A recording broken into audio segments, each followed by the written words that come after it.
Bien, leamos Jeremías 33:3.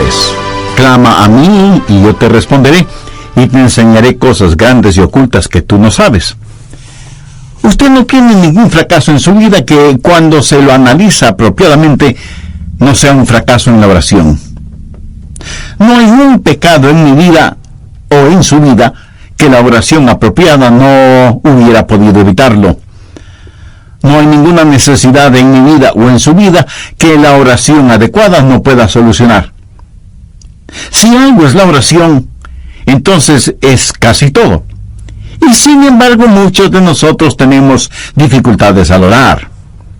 Y les hablo como un hombre que nunca en la vida he estado satisfecho con mis oraciones. Y yo creo que usted tampoco está satisfecho con las suyas. Para muchos de nosotros es un ejercicio que lo hacemos más como obligación. Para otros puede ser una alternativa para la acción o una excusa para la ociosidad. Pero para una gran mayoría es una fuente de poder no aprovechada. Ahora, su vida espiritual o la mía no se levantará por encima de nuestras vidas de oración. Por eso debemos aprender cómo orar.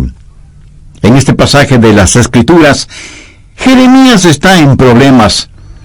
Y está en problemas por predicar la verdad. Sedequías, el rey, lo ha puesto en prisión. Y ahí en la prisión, Dios misericordiosamente le habla y le invita a orar.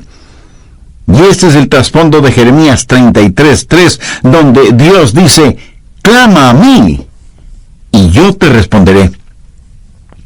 Quiero que note conmigo la orden o mandamiento que Dios dio. No dijo el pedido o la invitación, sino el mandamiento que Dios dio. Le ordenó a Jeremías que orara. Le dijo: clama a mí. Jesús dijo que los hombres deben orar siempre. Y el apóstol Pablo dijo que debemos orar sin cesar. Este es un mandamiento de Dios Todopoderoso, y es quien Dios toma la iniciativa. Dios le dijo a Jeremías: llámame.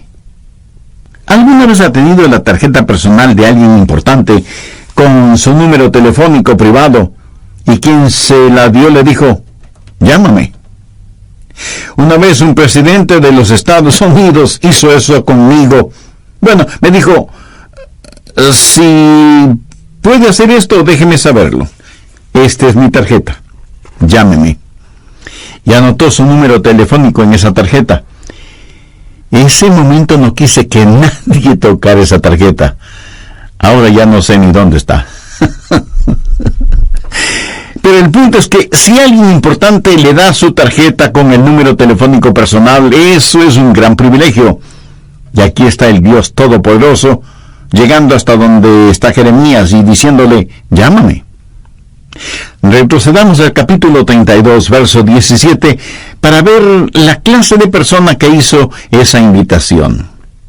Jeremías dice: oh Señor Jehová, he aquí que tú hiciste el cielo y la tierra con tu poder y con tu brazo extendido. No hay nada que sea difícil para ti. Que haces misericordia a millares y castigas la maldad de los padres en sus hijos después de ellos. Dios grande, poderoso, Jehová de los ejércitos es su nombre. Mi amigo, ese Dios es quien dijo: llámame. Él es quien dio su número privado. Jeremías 33:3, y dijo: aquí está mi número privado, quiero que me llames. Es mi invitación para ti. La mayoría de nosotros no podemos sencillamente tomar el teléfono y llamar a los jefesotes en el gobierno, o en los negocios, o en el mundo del entretenimiento. Pero escúcheme, no hay ni uno solo de ustedes que me están oyendo que no puedan hacer contacto con el cielo. Frente a determinadas situaciones, nunca diga que no hay nada que usted pueda hacer, porque sí puede orar. Y la oración no es algo que solo usted puede hacer, es algo que todos podemos hacer. Y porque Dios nos ha pedido que oremos, y porque Dios nos ha invitado a que oremos, y porque Dios nos ha ordenado que oremos, el dejar de orar es un pecado, pero también es una invitación. Y el dejar de orar es un insulto. Y también es un privilegio, y el dejar de orar es una necedad, y también es una oportunidad, y el dejar de orar es una tragedia. Y cuando no oramos, pecamos contra Dios, le insultamos a Dios, nos negamos nosotros mismos ese privilegio y entramos en una tragedia colosal y, sin embargo, fracasamos en orar. Deseo compartir con usted 10 pequeñas lecciones que he aprendido acerca de la oración. No voy a profundizar en ninguna de ellas porque las comparto con usted como quien está también aprendiendo, no como una persona erudita o graduada en la escuela de la oración. Primero, haga un hábito de la oración. Los hábitos se forman al comenzar una y otra vez aquello en lo que fracasa día a día hasta que la oración se vuelve un hábito. Segundo, elija un tiempo y un lugar para orar. Ahora, no deje de orar a cualquier hora y en cualquier lugar, pero designe una hora específica y un lugar determinado para orar. Tercero, haga de ese tiempo y lugar lo más óptimo para usted. No lea la biografía de alguien quien oraba a una hora determinada por la mañana o por la noche para tratar de imitarlo. Encuentre el tiempo cuando su mente esté alerta, cuando su atención es fuerte. Para algunos de ustedes, eso puede ser después de despertarse. Para otros será después de la primera tacita de café. Para otros será después de que los hijos se han ido a la escuela. Pero lo importante es que usted encuentre el mejor tiempo, porque no hay nada mágico acerca de determinada hora. Cuarto, cuando vaya a orar, equípese. ¿Qué quiero decir con esto? Sencillamente que tenga su Biblia, un cuaderno para notas, lápiz o bolígrafo o esfero, o como usted lo llame, y su material devocional. Para mí sería casi inimaginable el tratar de tener mi tiempo de oración sin mi Biblia y un cuaderno de notas. Yo espero que Dios me diga algo. Y si Dios me dice algo, quiero estar listo para anotarlo. Y aunque ya lo he dicho antes, lo voy a repetir ahora. La más débil de las tintas es mejor que la mejor memoria. Quinto, comience su oración leyendo la palabra de Dios. No ore primero para después leer la Biblia. Lea la palabra de Dios y después ore. Lo que Dios tenga que decirle a usted es más importante que lo que usted tenga que decirle a Dios, y su oración será mejor nutrida, avivada, entusiasmada, instruida y guiada cuando usted se hunde en la palabra de Dios. Sexto, aprenda a orar durante todo el día. En 1 Tesalonicenses 5:17 leemos: orad sin cesar. Una de las cosas que me ha bendecido al leer la vida de Dwight L. Moody, quien fuera el Billy Graham de su tiempo, es lo siguiente, dicho por su biógrafo: nunca hizo oraciones largas, pero nunca pasó demasiado tiempo sin orar. ¿No es eso extraordinario? Nunca pasó demasiado tiempo sin orar. La oración fue para Moody un estilo de vida, y cuando algún asunto surgía, él oraba por eso. Yo tengo el hábito de orar por otros pastores cuando leo los boletines de sus iglesias. Oro por las iglesias cuando paso frente a ellas. Oro por las personas a quienes escribo cartas. Y aún mi correspondencia oficial es, para mí, motivo de oración. Leo el periódico buscando oportunidades para orar, no solo por las personas que han sufrido alguna tragedia, sino por aquellos que ocasionaron la tragedia. Y a medida que lee su Biblia, pregunte: Señor, ¿qué significa eso? Explícamelo. Hable con Dios. El otro día yo estuve en mi automóvil y le decía al Señor que le amaba, y comentaba con él una hermosa puesta de sol. Estoy seguro que a Él le agrada el que sus hijos aprecien las cosas hermosas que Él ha creado y que se lo digan. Séptimo, mantenga un registro de sus pedidos de oración y de las oraciones contestadas. Yo no hago esto tan bien como otras personas lo hacen. Tengo un cuaderno y escribo necesidades de oración y pedidos por los que he orado. El otro día estuve revisando uno de esos cuadernos de hace 10 o 15 años atrás, Y fue una bendición increíble el ver cuántas oraciones Dios ha contestado, por algunas de las cuales ni siquiera le había agradecido. Amigo, aumentará su fe si mantiene un registro de sus oraciones, lo que solicita, lo que recibe y cuando lo recibe. Octavo, cuando ora, póngase la armadura de Dios. No faltará quien me pregunte, pastor, pero si voy a orar, ¿para qué necesito ninguna armadura? Porque, mi amigo, la oración es una verdadera batalla. Aunque usted no lo crea, toda la artillería del infierno estará en su contra cuando ora. Quiero decir, justo cuando usted va a comenzar a orar, el perro comienza a ladrar, el bebé llora fuertemente, el teléfono suena, alguien llama a la puerta, los niños empiezan a pelear, algo se quema en la cocina y mil y una cosas más, y usted siente que tiene sueño y su mente comienza a divagar, etcétera, etcétera. ¿Necesita o no ponerse la armadura de Dios cuando va a orar? Definitivamente que sí.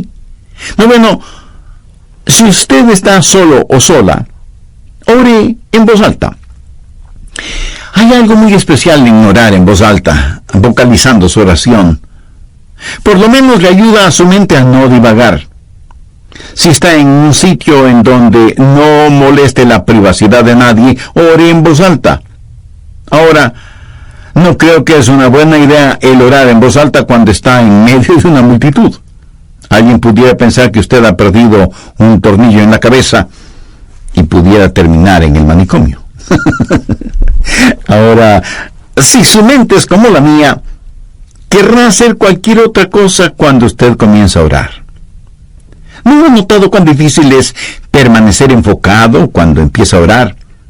Y es justo cuando comienza a orar que su mente empieza a pensar, bueno, necesito hacer esto y aquello y lo demás allá.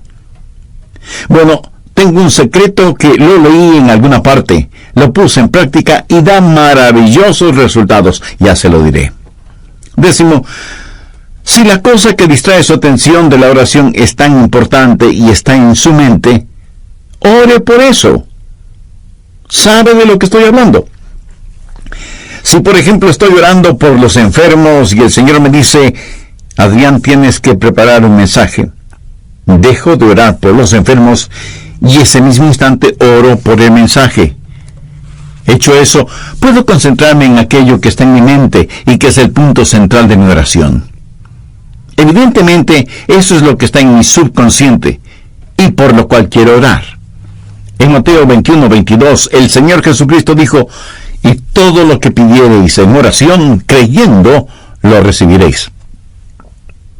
Pero quiero que vea una segunda cosa. He hablado del mandamiento de orar. En Jeremías 33:3, Dios dice, clama a mí. Ahora, con el mandato quiero que note la confianza y la seguridad que viene con esa orden. Clama a mí, y yo te responderé. Ahora, ¿es esa la verdad o no lo es? Es la verdad.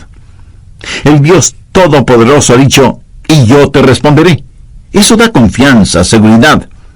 Y sea que usted lo entienda o no, es la verdad. Dios responde cuando clamamos a Él. Dios contesta nuestras oraciones. Es promesa de Dios que cuando le pedimos en oración, creyendo, Él nos contesta. Suponga que usted envió una carta al presidente de su país, quejándose de alguna cosa. Ahora suponga que el presidente, en verdad, lee su carta. Sí, claro. Menos mal que solo estamos suponiendo. Unos días después de que usted envió su carta, llaman a la puerta de su casa y cuando usted abre la puerta, se encuentra frente a frente con el presidente. Usted se queda sin habla debido a la sorpresa y más aún cuando su presidente le dice, recibí tu carta y vengo a darte una respuesta personalmente. Como esto más bien suena a ciencia ficción, recuerde que solo estamos suponiendo. Ahora deje de suponer. Dios mismo ha dicho, yo soy el que personalmente voy a contestarte. Y cuando Dios nos contesta, Él lo puede hacer de 4 maneras. Primero, su respuesta puede ser específicamente entregada, Usted como yo hemos pedido a Dios cosas específicas y las hemos pedido y las hemos recibido tan instantáneamente, tan milagrosamente, tan realmente, que nadie puede convencernos de que eso no fue una casualidad o una coincidencia. Creo que todos oramos en forma general, pero aquellos que hemos caminado este sendero por largo tiempo, hemos orado y hemos recibido respuesta específica e inmediata. Segundo, a veces la respuesta puede ser estratégicamente demorada. O sea, Dios no siempre contesta en forma inmediata. Eso no significa que no vaya a contestar. Dice la palabra de Dios en Isaías 30:18, por tanto Jehová esperará para tener piedad de vosotros. Y con Dios el momento apropiado es más importante que el tiempo. Por lo tanto, su respuesta puede ser estratégicamente demorada. Tercero, su respuesta puede ser significativamente diferente. Usted puede pedir a Dios algo y Él le dará algo mucho mejor. El apóstol Pablo en 2 Corintios capítulo 12 dice que tenía un aguijón en la carne y le había pedido a Dios que lo removiera, que le quitara ese aguijón, pero Dios no lo hizo. Sin embargo, Dios contestó la oración de Pablo no dándole lo que el apóstol le pedía, sino otorgándole algo mucho mejor de lo que había pedido. ¿Qué pudo ser mejor que quitarle el aguijón en la carne? Una sobreabundante gracia. Pablo, escribiendo a los hermanos en Corinto, les dijo: pues que hemos de pedir como conviene, no lo sabemos, pero el Espíritu mismo intercede por nosotros con gemidos indecibles. Cuarto, la respuesta puede ser soberanamente negada. Usted puede pedir algo a Dios y Él le dirá: no voy a contestar tus oraciones, no porque tu corazón esté equivocado, sino porque estás pidiendo por algo equivocado. Y Dios le ama demasiado como para darle algo que puede hacerle daño. Dios le ama de tal manera que este mismo momento está abriendo la oportunidad para que usted, si aún no es un creyente, haga una decisión por Jesucristo ahora mismo. Usted, amigo, pudiera ser un importante ejecutivo. Usted, amiga, pudiera ser una hábil empresaria. No importa quién sea usted o dónde esté. Si no tiene la seguridad de su salvación eterna, no necesita ser un científico para saber que su condenación será eterna, independientemente de lo que usted crea al respecto. En el programa anterior compartí con usted 10 pequeñas lecciones que he aprendido acerca de la oración. Primero, hay que hacer un hábito de la oración. Segundo, hay que elegir un tiempo y un lugar para orar. Tercero, hay que saber optimizar ese tiempo. Cuarto, hay que equiparse para ir a orar.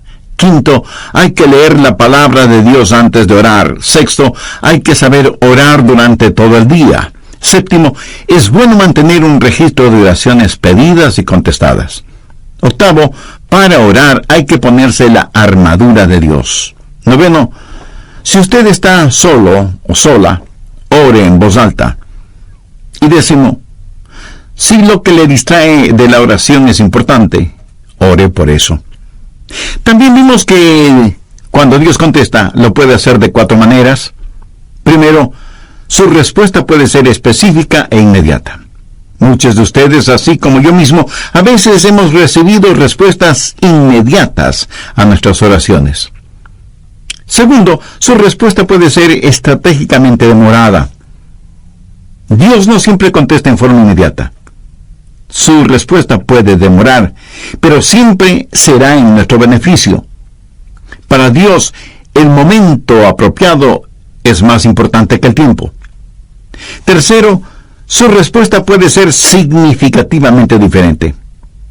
Dios le puede dar algo totalmente diferente de lo que usted pidió, pero siempre será algo mucho mejor de lo que fue su pedido. Cuarto, su respuesta puede ser una negativa soberana. Cuando Dios no contesta su petición, no es porque necesariamente haya pecado en su vida, sino porque su petición está equivocada. Y Dios jamás le dará algo que pueda dañarle, no importa con cuánta intensidad se lo pida. Por ejemplo, Una jovencita cristiana puede enamorarse apasionadamente de un joven no creyente, carnal, mundano, pero ella, cegada por lo que cree es amor, le pide a Dios que le dé a ese joven por esposo. No le pide a Dios que el joven se convierta. Dios, para protegerla, le niega su pedido. Ella, de todas maneras, se une a ese joven, y esa es una receta segura para un fracaso matrimonial y espiritual. Yo creo que todos nosotros agradecemos a Dios por las oraciones contestadas, aunque debo admitir que muchas personas ni siquiera le agradecen a Dios por haberles contestado positivamente. Permítame decirle lo que yo he hecho. Le he agradecido a Dios por las oraciones no contestadas. ¿Usted alguna vez lo ha hecho? Ruth Graham, la esposa de Billy Graham, alguna vez dijo: le agradezco a Dios por las oraciones no contestadas. Si Dios hubiera contestado cada una de mis oraciones cuando le pedí algo, 5 veces me hubiera casado con el hombre equivocado. Y siempre estamos orando, pidiendo cosas. Señor, esto es lo que quiero. Señor, ¿puedes hacer esto por mí? Y Dios dice: no sabes lo que estás pidiendo. Y pienso en algunos personajes bíblicos que pidieron a Dios que les quitara la vida cuando se vieron frente a dificultades. Moisés fue uno de ellos. Elías también le pidió a Dios que le matara. Y Jonás hizo la misma petición. Nosotros estaríamos ya hecho polvo si Dios contestara todas nuestras peticiones. Clama a mí y yo te responderé. Y la respuesta de Dios puede ser sí, no, te daré algo mejor o espera. ¿Qué he compartido con usted hasta este momento? La orden o mandato, la confianza o seguridad, y finalmente veamos la conquista. Clama a mí y yo te responderé y te enseñaré cosas grandes y ocultas que tú no conoces. Dios se ha revelado a sí mismo como un Dios que puede hacer lo que desea hacer. Veamos nuevamente Jeremías 32:17. Oh Señor Jehová, he aquí que tú hiciste el cielo y la tierra con tu gran poder y con tu brazo extendido. No hay nada que sea difícil para ti. Vamos un poco más adelante hasta el verso 27, en donde Dios presenta sus credenciales, por decirlo de alguna forma. He aquí que yo soy Jehová, Dios de toda carne. ¿Habrá algo que sea difícil para mí? En otras palabras, Dios está diciendo que, siendo como es todopoderoso, Él puede hacer aún aquello que desde nuestro punto de vista humano es imposible hacer. Conozco a personas que tienen dificultad para creer en milagros. Los científicos, por lo general, y con las debidas excepciones, se identifican como ateos o a lo sumo agnósticos. Y pregunto, ¿cómo nadie puede tener dificultad con los milagros si cree en la creación? Si usted puede aceptar Génesis 1:1, de ahí en adelante, todo es más sencillo de creer. La gente habla mucho de las leyes de la naturaleza y realmente no saben de lo que están hablando porque no existe tal cosa como leyes de la naturaleza. Lo que sí existe son las leyes de Dios que la naturaleza obedece. Dios no obedece las leyes de la naturaleza, es la naturaleza la que obedece y con exactitud las leyes de Dios. De paso, bien vale la pena mencionar que la naturaleza obedece mejor las leyes de Dios que los humanos, aunque somos los humanos los que nos hemos puesto la etiqueta de ser inteligentes. Dios lo creó todo, y lo creó como quiso crearlo. Jamás piense que Dios tuvo necesidad de nombrar varios comités de ángeles, serafines y querubines para que le asesoren en cómo debía crearlo todo. Si tal hubiera sido el caso, a lo mejor nada existiría, porque usted sabe cómo marchan las cosas cuando están de por medio los famosos comités, ¿verdad? Pero no permita que nadie le diga que la época de los milagros ya pasó. En Génesis 18:14 encontramos una muy interesante pregunta. ¿Hay para Dios alguna cosa difícil? Mi amigo, el problema no es con Dios y su habilidad. Anota el margen Mateo 17, los versos del 19 al 21. Viniendo entonces los discípulos a Jesús aparte, dijeron: ¿por qué nosotros no pudimos echarlo fuera? La referencia es que ellos habían tratado de sanar a un joven lunático o poseído por el diablo, pero no habían podido hacerlo. Cuando Jesús intervino, sanó de inmediato al joven. Eso motivó que ellos preguntaran a Jesús: ¿por qué nosotros no pudimos echarlo fuera? Jesús les dijo: por vuestra poca fe. Porque de cierto os digo que si tuviereis fe como un grano de mostaza, diréis a este monte: pásate de aquí y allá, y se pasará, y nada os será imposible. Subraye esa última frase: nada os será imposible. Pero este género se refiere a la posesión demoníaca. No sale sino con oración y ayuno.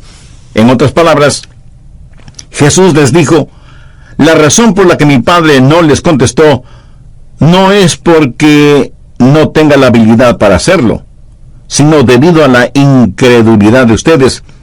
Porque si tuvieran fe aún del tamaño de un pequeño grano de mostaza, podrían decir a un monte: quítate del camino, y se quitaría. Mi amigo, la más pequeña cantidad de fe es mucho más grande que la más grande dificultad. Dios le dijo a Jeremías: clama a mí y yo te responderé, y te enseñaré cosas grandes y ocultas que tú no conoces. Yo creo que la idea aquí es algo que usted nunca ha visto, o algo que ni siquiera puede imaginarlo. Y este verso me trae a la memoria Efesios 3, versos 20 y 21, en donde Pablo, pensando en la grandeza del Señor, dice: y aquel que es poderoso para hacer todas las cosas mucho más abundantemente de lo que le pedimos o entendemos, según el poder que actúa en nosotros, a Él sea gloria en la Iglesia en Cristo Jesús por todas las edades, por los siglos de los siglos. Amén. No hay ninguna oración demasiado difícil como para que Dios no conteste. No hay ningún problema demasiado grande que Dios no pueda resolverlo. No hay persona demasiado perdida como para que Dios no pueda salvarla. No hay promesa demasiado complicada como para que Dios no la cumpla. Clama a mí, y yo te responderé, y te enseñaré cosas grandes y ocultas que tú no conoces. Y si usted me pregunta: si pido a Dios algo que esté fuera de su voluntad, ¿me escuchará? Amigo, debe estar bromeando. Por supuesto que le escuchará, pero no le contestará. Mire lo que dice 1 Juan 5:14. Y esta es la confianza que tenemos en Él, que si pedimos alguna cosa conforme a su voluntad, Él nos oye. Sabiamente se ha dicho que nada está fuera del alcance de la oración, sino aquello que está fuera de la voluntad de Dios. Ahora, usted no querrá nada que no sea la voluntad de Dios para usted, ¿verdad? Verá, la voluntad de Dios no es algo que tiene que hacer, más bien es algo que quiere hacer. La voluntad de Dios es lo que usted quisiera para usted mismo, si tuviera el suficiente sentido común para quererlo. Dios le ama. Recuerde que la única cosa que está fuera del alcance de la oración es aquello que está fuera de la voluntad de Dios. Pero para Dios no hay problema demasiado grande, ni promesa demasiado difícil, ni personas demasiado perdidas. No hay nada que Dios no pueda hacer. De hecho, al mirar este versículo en Jeremías: clama a mí y yo te responderé, y te enseñaré cosas grandes y ocultas que tú no conoces, está en realidad dentro del contexto de problemas nacionales. ¿Acaso usted no tiene un inquieto sentir acerca de todo lo que está pasando en el mundo de hoy? Dios le está diciendo a Jeremías: mira, Jeremías, todo está bajo control. Ahí está Babilonia. Ahí está el cautiverio. Todas estas cosas van a suceder. En el capítulo 32 de Jeremías, desde el versículo 36, Dios le dice a Jeremías qué es lo que va a pasar, y comienza a hablar acerca de sus planes para Israel, del cautiverio en Babilonia, del regreso a la tierra, del venidero reino de Cristo, y luego le dice a Jeremías que ore. En la oración, nos unimos con Dios en regular las naciones y operar el universo. Y yo realmente no entiendo esto, pero Dios ha dicho lo que va a hacer, y nada de lo que nosotros hagamos podrá detenerlo. Y sin embargo, se nos dice que debemos orar para que venga su reino. Sabemos que un día vendrá, pero se nos dice que debemos orar. Preparando este mensaje acerca de la oración, no pude dejar de pensar qué arma es la oración en tiempos de calamidad nacional, o en tiempos de cualquier clase de calamidad. Varios países del mundo tienen ya cohetes con cabezas nucleares, teledirigidos, y que dan en el blanco con precisión absoluta. Hay cohetes que pueden ser disparados desde la superficie de la Tierra, desde las profundidades del mar, o desde las alturas espaciales. Pueden viajar sin que nadie los detecte, y tan velozmente como el pensamiento, y pueden tener una detonación demorada. Y si al decir lo que voy a decir usted piensa que estoy cambiando de tema, no es así. Solo escúcheme atentamente.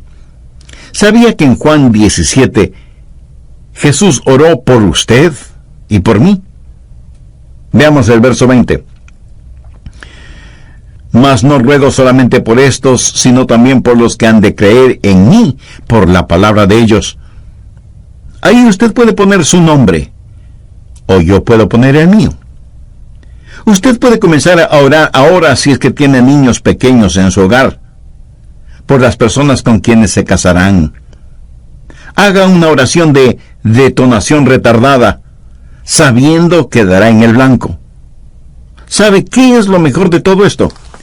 Que Satanás no tiene ninguna defensa contra nuestros cohetes espirituales. Tampoco existe un cohete contra la oración. Dios dice, clama a mí en tiempo de problemas, en tiempo de calamidades, y yo te escucharé.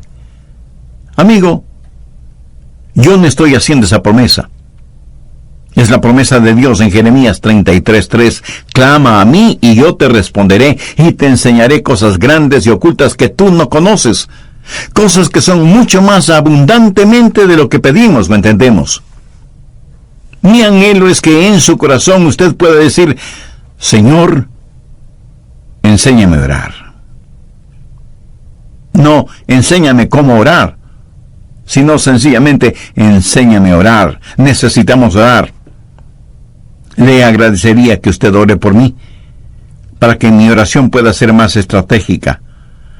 No quiero ser un hipócrita acerca de la oración y pedirle que haga algo que yo no lo haga. Profundicemos en nuestra vida de oración y agudicemos nuestro enfoque. Vivimos en días tenebrosos y los hijos de Dios necesitamos orar.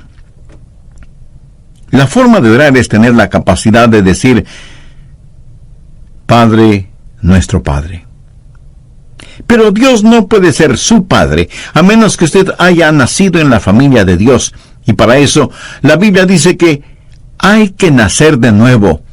Cuando usted recibe a Jesucristo como su Salvador y Señor, ese momento Él se vuelve su Salvador, su mediador entre el hombre y Dios el Padre. Cuando lo recibe, usted nace en la familia de Dios y puede orar en el nombre de Jesús.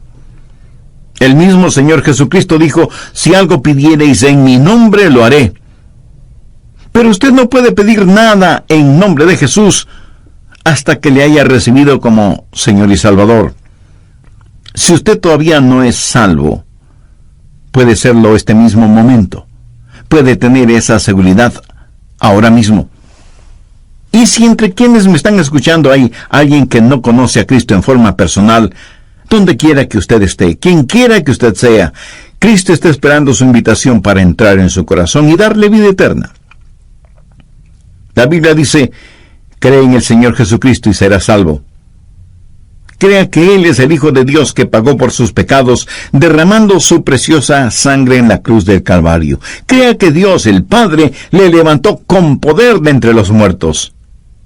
Crea que Él no solo puede salvarle, sino que quiere salvarle si solo confía en Él. Si este mismo instante usted confía sinceramente en Él y le recibe como su Salvador y Señor, sus pecados le serán perdonados inmediatamente. Cristo morará en usted permanentemente y el cielo será su morada eternamente. Si tiene ese deseo y necesidad espiritual, le invito a orar una sencilla oración. Use sus propias palabras. Converse con Dios y dígale: querido Dios, anhelo que esta oración pueda llegar a ti. En realidad no estoy acostumbrado a orar. Y no sé si lo que te estoy diciendo es orar o no. En todo caso, vengo a ti porque me reconozco pecador. Estoy perdido espiritualmente y necesito perdón y salvación. Sé que mis pecados merecen tu castigo, pero vengo en busca de tu gracia y misericordia. Señor Jesús, gracias por pagar con tu propia vida la culpa de mis pecados. Gracias por perdonarme, por salvarme, por limpiarme, por darme vida nueva y abundante. Ven a mi corazón. Te recibo como mi Salvador, mi Señor, mi Dios, mi guía, mi amigo. Ayúdame a vivir para ti y por ti. Toma el control total de mi vida y ayúdame a nunca avergonzarme de ti. Tú prometiste que lo que pidamos en tu nombre lo harás. Todo esto lo pido en tu santo nombre. Amén.